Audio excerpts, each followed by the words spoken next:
Emergency के खिलाफ jail में गए, लाखों लोग गए। और तीसरी वोट चोरी कहना चाहता हूं, तीसरी वोट चोरी का प्रकार मैंने बताया था कि योग्यता नहीं है और मतदाता बन जाना। अभी अभी एक वाद पहुंचा है, वाद मतलब डिस्प्यूट पहुंचा है दिल्ली की सिविल अदालत में। उसमें डिस्प्यूट ये है कि सोनिया गांधी जी इस देश की नागरिक बनने से पहले मतदाता बने।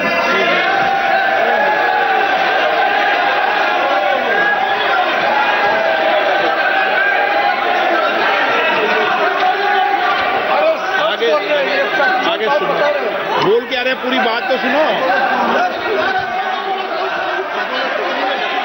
मान्यवर,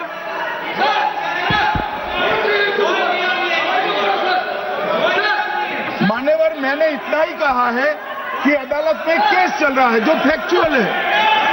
अब जवाब तो उनको अदालत में देना है, सोनिया जी ने यहां क्यों दे रहे हैं? अदालत में जवाब देना है।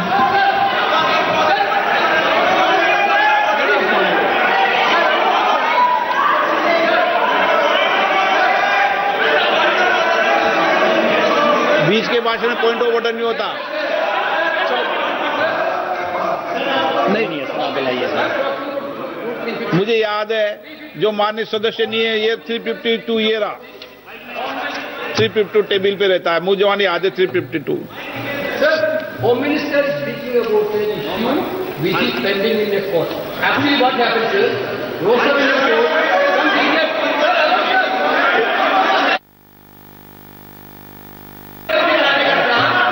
Filed a case on Madam Sonia Gandhi's voting on that 80.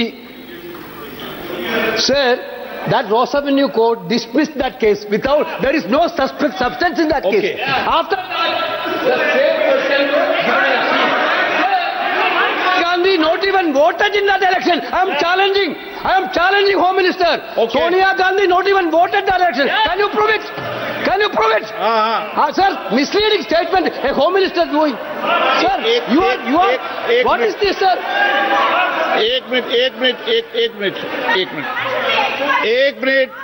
Minute please दादा, एक मिनट प्लीज। नो, बैठिए। नो मान्य प्लीज। देखिए माननीय सदस्य, 2 दिन से मैं चर्चा को सुन रहा हूं और 2 दिन से चर्चा को सुन रहा हूं और 352 आपने भी पढ़ा है, मैंने भी पढ़ा है, ठीक है ना।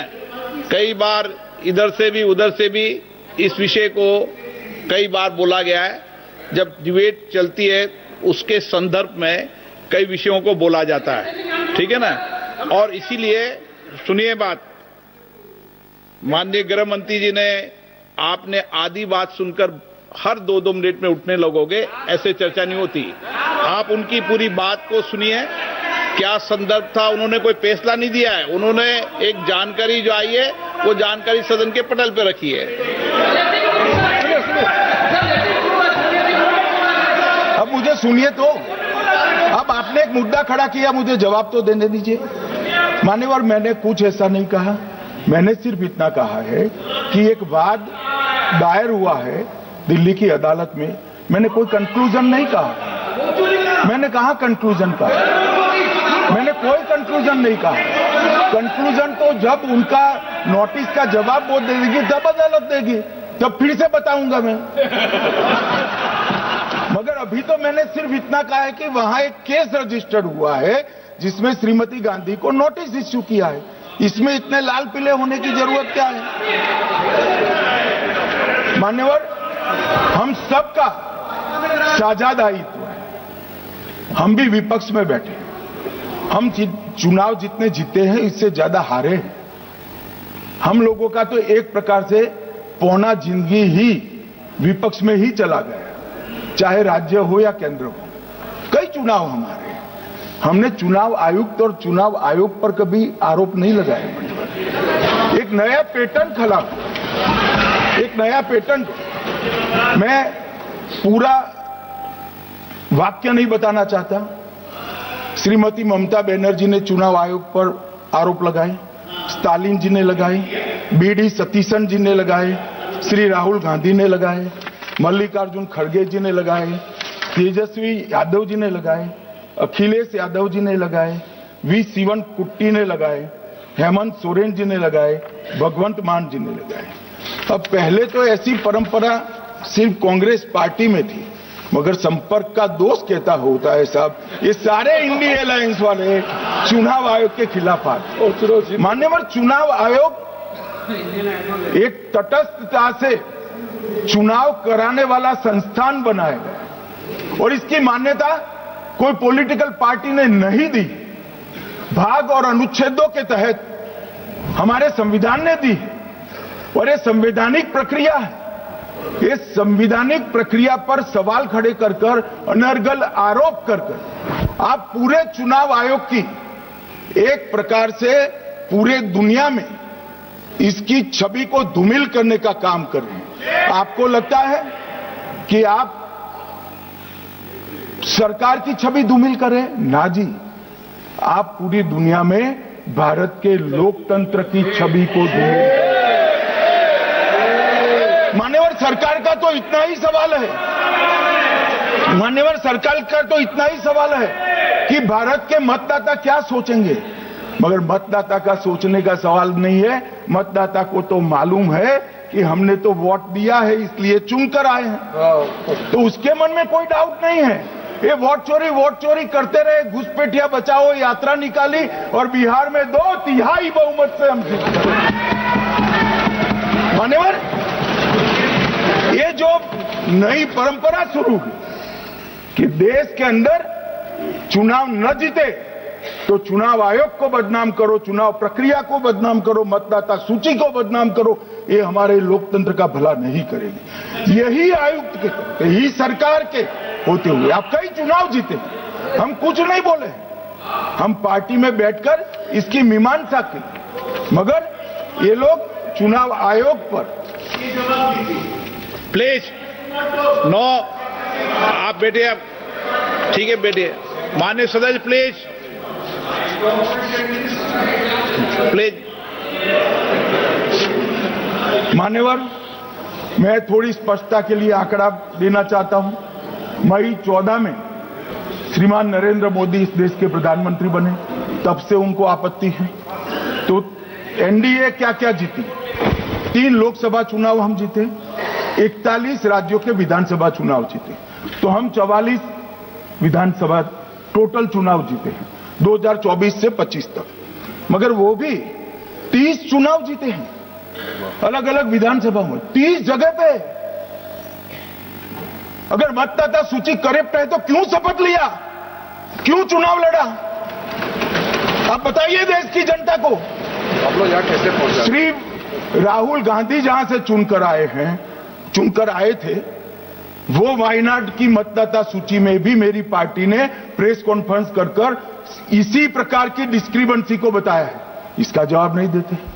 हमने अमेठी का भी बताया है, इसका जवाब नहीं देते हैं। मान्यवर, ये चुनाव की मतदाता सूची में जो थोड़ी बहुत गलतियां हैं, उसको वो लोग मुद्दा बनाते हैं चुनाव हारने का। चुनाव हारने का कारण है नहीं, मैं अंत में बताऊंगा क्यों हारते हो चुनाव मैं बताऊंगा मान्यवर अंत। परंतु फिर भी चलो मान ले कि मतदाता सूची ठीक नहीं है, तो गहन पुनर्निरीक्षण का मतलब ही ये है कि मतदाता सूची को सुधारने की प्रक्रिया। अब इसमें आपके बीएलए सहयोग नहीं करते हैं, आप उसका बहिष्कार का ऐलान करते हो, आपकी राज्य सरकारें जहां है वो मदद कम करती है, तो कैसे मतदाता सूची का शुद्धिकरण होगा? जो आपकी डिमांड है वो ही चुनाव आयोग कर रहा है। आपकी डिमांड है कि मतदाता सूची ठीक हो, वो चुनाव आयोग कर रहा है, मगर हुआ क्या है मान्यवर मालूम है? इनको अब अगर प्रेस में कोई पत्रकार उनको पसंद ना आए ऐसा सवाल पूछते हैं तो तुम बीजेपी के एजेंट हो ऐसा कहते हैं। मान्यवर, सवाल जो भी हो उसको लेना चाहिए। मान्यवर, पत्रकार कभी बीजेपी का एजेंट नहीं होता है, मगर आप अगर ऐसा मानते हो कि लोकतंत्र में आपको पसंद आए ऐसे ही सवाल पत्रकार पूछे तो ये नहीं हो सकता। इमरजेंसी नहीं है भाई, इमरजेंसी नहीं है। मान्यवर, एक प्रेस में कोई सवाल पूछता है तो कहते हैं बीजेपी के एजेंट को, केस आते हैं तो जज पर आरोप कर देते हैं, चुनाव हारते हैं तो ईवीएम पर आरोप करते हैं, ईवीएम की दलील अब गले नहीं उतरती तो वोट चोरी का मुद्दा लेकर आए, वोट चोरी का मुद्दा लेकर पूरा बिहार में यात्रा निकाली, फिर भी हार गए। अब हारने का कारण आपका नेतृत्व है, ये हारने का कारण ईवीएम और मतदाता सूची नहीं। और अगर ये मानते हैं मान्यवर, अगर ये मानते हैं कि इनको कोई पूछने वाला नहीं है, भगवान करे मैं गलत पड़ जाऊं, कांग्रेस के कार्यकर्ता इनका हिसाब मांगेंगे। एक दिन कांग्रेस के कार्यकर्ता इनका हिसाब मांगेंगे कि इतने चुनाव कैसे हार गए। मान्यवर, कोई जज आजादी के इतने साल में नहीं हुआ है मान्यवर कि कोई जज एक जजमेंट दे तो जज के खिलाफ इंपीचमेंट लेकर आते हैं। अपनी वोट बैंक को एड्रेस करने के लिए इंपीचमेंट लेकर आते हैं मान्यवर। और ये सारे ने तो साइन कर दिया, साथ ही साथ उद्धव जी ने भी साइन कर दिया। उद्धव जी, जजमेंट क्या है? एक पहाड़ी पर मान्यता है कि हाँ सबसे ऊपर दिया जलाया जाए। मान्यवर, ये वोट बैंक को संभालने के लिए एक हाईकोर्ट के जज के सामने इंपीचमेंट लेकर आए हैं। देश की जनता उनको मदद नहीं करे।